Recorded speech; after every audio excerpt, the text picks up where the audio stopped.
Bir туғандарым, атағайын туғандарым. Бирөө да киришпейт, бирөөнү да кириштирбейм. Атайлап, ушу Жээнбеков бул Бакиев болуп калды. Бир туғанда билеп атат, тейлеп атат деп айтып атышат. Андай жок. Менде эч качан. Менде эч качан үй бүлө башкаруу деген болбойт, бирөөнү кириштирбейм туғандар.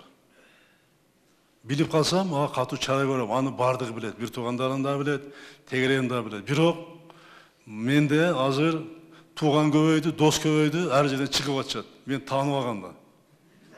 Мен таанып алган, больницага барып, аяка барып, бул жака барып, мен туган улам, кызматка тургандар булар көбөйөт. Мен айтып атам министрлерге, өзүнүн аппаратка айтып атам, премьерге да айттым, барын айтып атам. Мен айтпайм дагы деп. Ошентип айтса, аларды алып келгиле да камага деп атам. Аферисттерди андай болбойт. Мына ушуну айтып коеюн дедим, урматтуу агайын туугандарым. Буну мен деле ушунча келгенден кийин мурунку президенттерди бул болгон жанакыл жүргөндөрү мага чоң сабак. Мен бир уулум, бир кызым бар. Уулум кичинекейм, азыр 4 класста окуйт.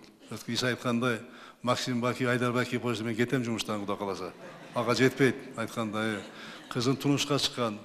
Кудай кааласа мен эң негизги максатым президенттикти эсен-аман тапшырып берип, кийин мен дагы ушу эл менен, элибиз менен, журт менен чогуу аралашып жүрөйүн, той топурга чогуу жүрөйүн, аралашып жүрөйүн деген ниетти коюп атам туугандар.